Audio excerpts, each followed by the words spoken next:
can you make a good Indiana Jones film? Or at least, can you make a new Indiana Jones film that's good? Well, I mean, ask anyone. They pretty much say, let it die, let it die. Did you see that last one? Did you see Crystal Skull? I'm not the only one who, probably thinks that wasn't such a good step in any kind of direction that would be alright. So, let's just forget Crystal Skull even happened, alright?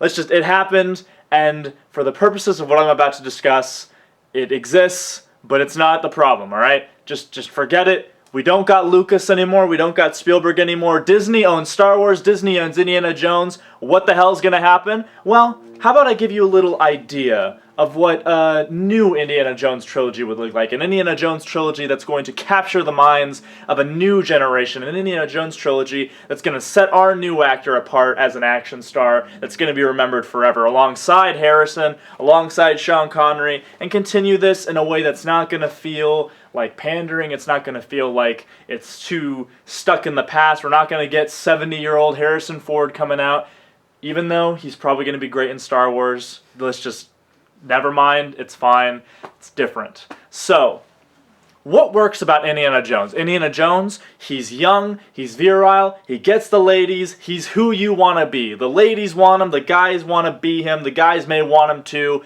That's not the point. The point is that Harrison Ford as Indiana Jones is a badass. So how do you make Indiana Jones work in a way that's not repetitive over and over and over? Well, simple. You do what all kind of reboots do with a character that's been established, when you want to go forward and you think there might be some stories to tell. So I'm here right now, after a very long intro, to give you some ideas that came to me about what you could do with a new Indiana Jones series, alright?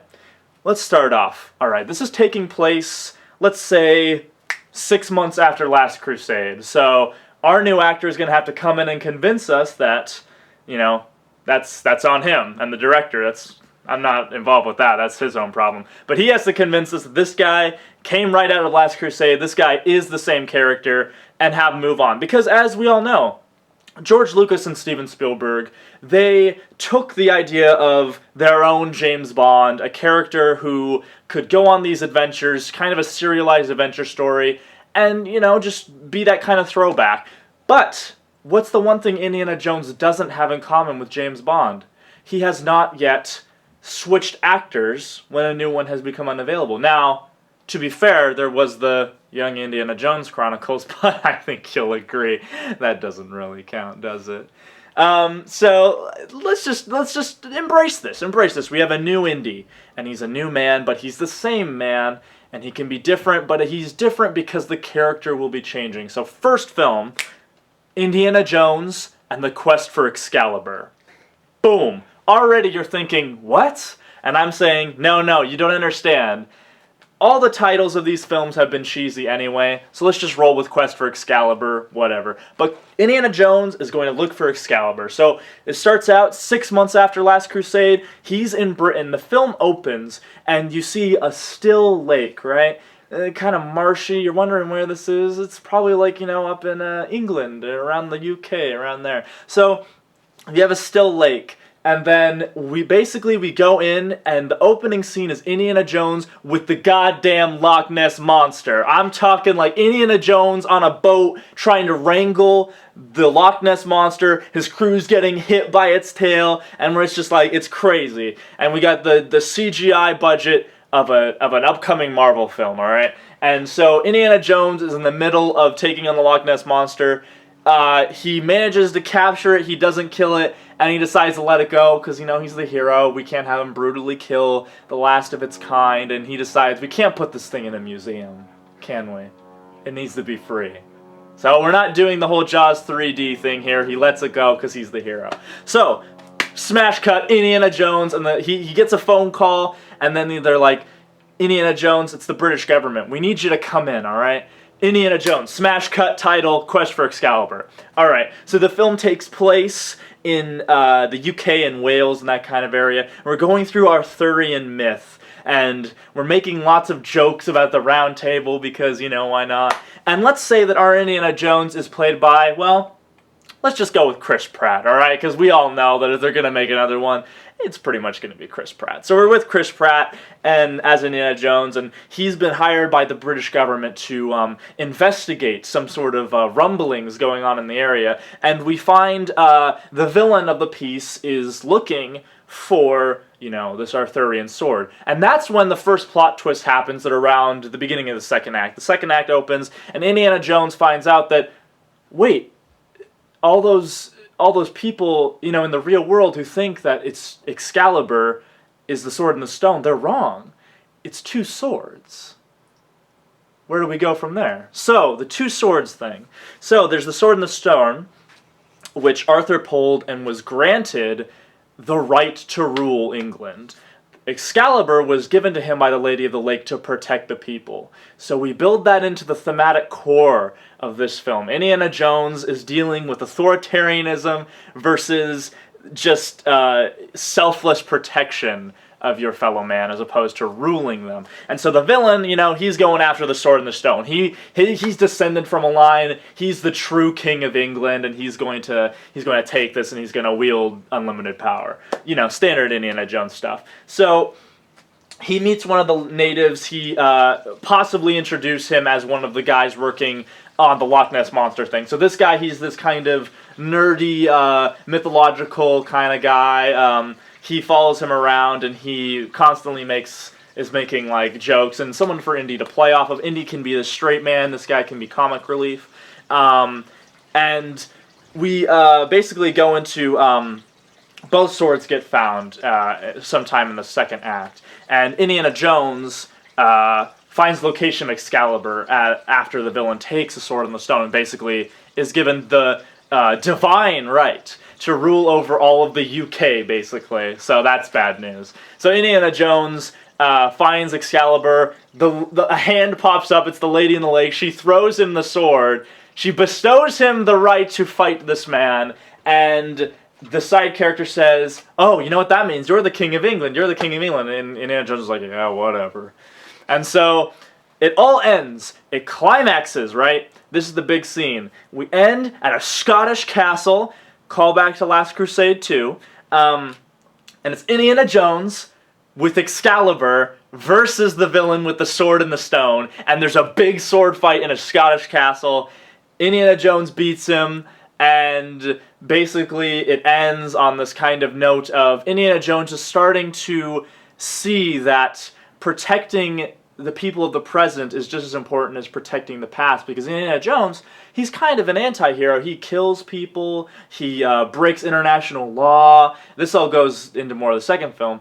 And he just takes things because he sells them to museums because the past is what's important. It's his father, and it's echoing his father. His father was obsessed with the past, and that's what kind of divorced him from his son. So Indiana Jones, to grow as a character, has to learn that people in the present are important as well. And so that's where we end the first film. Second film, alright, Indiana Jones and the Heart of Darkness. It's Indiana Jones in the Congo. So the opening scene, some lady is looking, some diplomat or, I don't know, some agent of the government is looking around in Africa, and the opening scene, and she finds this man who's kind of like, the natives take her to him, and he's like scraggled up, and he looks completely terrible. And it's a year after, so it's in 1939, now it's into 1940, and it's Indiana Jones, and she says, "Dr. Indiana Jones, I presume." So now we're in the Congo. Indiana Jones, goes through the whole scene of shaving his face,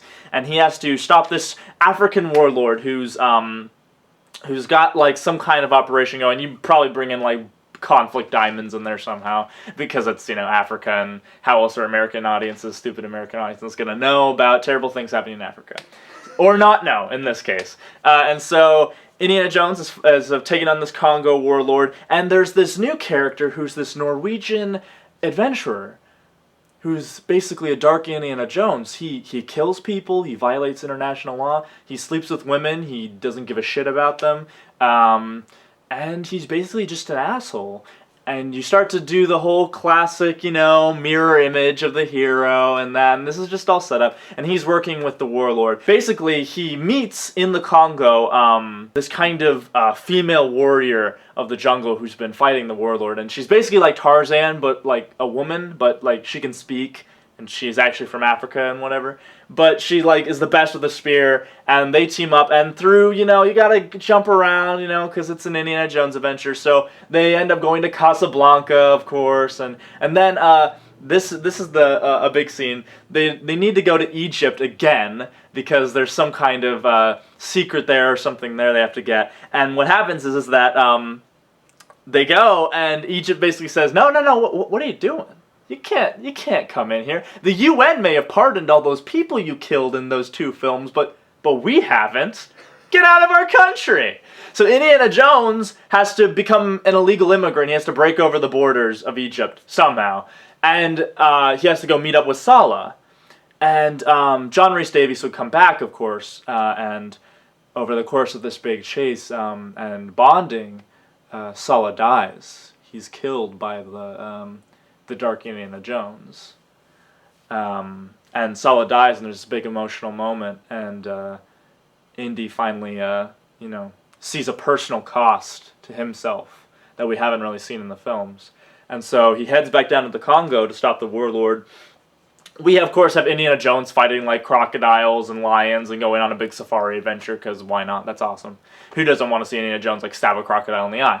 So, he's in the Congo, and then, basically, what the final, what the big twist is that there's a legend in the Congo. I don't remember the exact name. I'm not going to butcher it. Indiana Jones fucking meets dinosaurs. So there's just dinosaurs in this area of the Congo, and you're wondering, well, how's that possible? What's going on? So it turns out that the warlord has discovered a portal in time.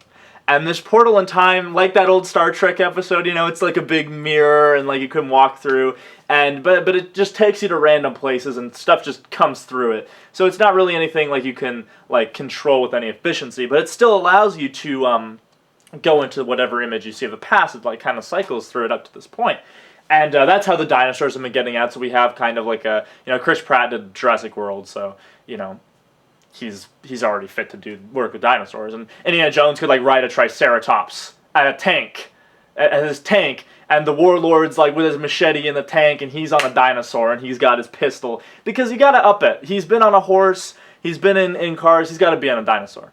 So, it goes to the time portal. The warlord, obviously got to create some angst. He killed the family of the warrior he's traveling with, and then she brings him down. And Dark Indiana Jones escapes after Indy tries to. It gets a little dark, Indiana Jones wants revenge. He wants to avenge Sallah's memory. Sallah had a family, for God's sake. So Dark Indiana Jones escapes back to Norway. He's the Norwegian. He escapes back to Norway or wherever, hinting that he may have been playing this warlord along, using his resources, needing that portal for something, and trying to access more of these relics. And so, boom, third movie, all right? Indiana Jones, Ragnarok, all right? So we're like, it's the end of the world. Okay, so basically what happens is it's like 1940. Hitler's invading Poland. Indiana Jones is dealing with the fact that there's a war going on, and he doesn't know how that fits within his kind of view of the world and how he's going to take that on. So the Dark Indiana Jones goes to that big warehouse, right? We're picking up, Crystal Skull had that warehouse with all that stuff. How disappointing was that? You see the Ark of the Covenant, they don't even use anything in there. Like, they just get an alien corpse. No. This guy takes all these relics. He basically stockpiles. He's got a truck full of the X-Files stuff. Just anything, just mystical, anything he wants. So he gets all that stuff, and he basically goes around and he's conquering nations. Like we find out that this guy is actually in league with Hitler, like the Red Skull. Like he's with him, but he's got his own thing going on. So as Hitler's invading Poland, this guy is bringing about the end of all, like, reality. Like, he's bringing about the end of the world. Like, he's conquering nations. You see, like, him like all his troops like wielding like magic weapons, and it's like really crazy and out there, and just you don't even know what's gonna happen. And Indiana Jones is facing his greatest trial yet, and so around this time, we meet up back with that warrior chick. And Short Round comes back. He's like a 15-year-old kid, and he looks up to Indiana Jones, and you know, his voice is cracking, and he's like, Dr. Jones, you know, and he's like this professional, awesome, like badass thief. Like he's like Aladdin basically. And then he's just like, yeah, so one last adventure, Dr. Jones, or whatever. And then so they're trying to stop the end of the world. Area 51's like, yeah, it's been raided or whatever. The U.S. government's like, hey, you need to stop him. He's like a bigger threat than Hitler. He's a bigger threat than the Nazis. This is actually like the end of the world. So you parallel the fall of Western civilization by Ragnarok, basically, with Hitler's move to conquer the world. And so it ends with this climactic crazy, because they got all these relics and they all do different things, and you can really go into some awesome stuff. Like it's almost too much. Like purposely, the film has too much packed into it, and the budget's going to be like through the roof. So I'm sorry about that, but you guys can afford it, Disney. And so it ends, and Indiana Jones with relics, you know, fighting against Dark Indiana Jones with relics, and it's revealed. The big twist, the thing that this is all leading to, is that it really takes a look at the Indiana Jones universe. Because let me ask you a question, right? Indiana Jones has encountered the power of the Judeo-Christian God, he's encountered Hindu gods, and he's encountered goddamn aliens. How does that work, like in real life? Like, how does that work fictional? How do they share, like, human progression, and who's God, and where's God? And so basically, the bad guy reveals to Indiana Jones that Ragnarok actually happened before, but what it was not just the Norse gods. It was every god. They all fought. They were in this mighty clash, like continents were being like ripped in half, like crazy stuff. And basically what happened was most of the gods, and it goes into this idea, like, are all religions real? Are all of them fake? Like, if all gods are real, does that mean none of them matter? Are they just advanced beings rather than like a god? Or are all religions, do they all matter? And so it's this big, like, deep theme of, do all paths lead to heaven? Do none of them lead to heaven? Does it matter? And Indiana Jones realizes that he's reached a point where he can't run from the war anymore, that he has to take a stand against evil and injustice, because the present will only become the past if there's a future to go to. And so Indiana Jones realizes that in the final moments of the film, as we realize that all the encounters he's had with supernatural beings were basically the remnants of this mighty clash of beings. And he defeats Dark Indiana Jones, slays him. Anything could happen to him, really. Like, the most gruesome Indiana Jones. Like, we've had some gruesome deaths. The most gruesome one happens to him. Because, you know, like, he's a evil womanizer, and so you, of course, have the scene to make him gross where he, like, captures the female warrior and, you know, like, kisses her. And, so anyway, but he gets, like, a really gruesome death, and Indiana Jones goes through that character arc, and so we end. It's like the biggest film you could ever do. Indiana Jones just went to this weird sci-fi fantasy kind of plane. But that's what you can do with Indiana Jones, because if you really think about it, those old serial characters, they could be in a bunch of different genres. Like, they never really stuck to one thing, and Indiana Jones needs to, like, experience kind of a wet array. So he goes, and this all ends, and he decides he's going to the war. And it leads into the fourth and final film of this Envision quadrilogy. So Indiana Jones, we bring it back down. We got this really just intricate, plotted, kind of small Indiana Jones film after that large one. We got a small, focused one, war spy film. We bring in Mac from Indiana Jones 4, but, you know, we make him a character. We make him likable. We make them actually go through some, like, really need to be stealthy. He doesn't, and then we try to break down the iconography of Indiana Jones. at this point, what we're trying to do with this trilogy is Indiana Jones is no longer an archetype. Indiana Jones becomes a full-fledged character. He's complex. And so, consequently, we try to strip him of some of the iconography and see if he still works. So he doesn't have the hat. He has the whip, but the soldiers kind of make fun of him for when he uses it, because, I mean, like, why would a spy, like, use a whip? Doesn't make much sense. But he's still good old Indy, still good old Chris Pratt, and if these are made every 2 years, or, you know, since it's Disney and what they're doing with Marvel and Star Wars every year, you know, maybe Chris Pratt, after 4 years, he wants to move on to other things, and you recast him. But, you know, that's ultimately what you do. You have this kind of Indiana Jones films that are crazy. They pay tribute to the old ones, and they keep getting bigger. You bring it back down, and you plan all it out so it doesn't seem like you're running out of ideas. So basically, that's what I would do if I had control, or at least could give advice on a new Indiana Jones film.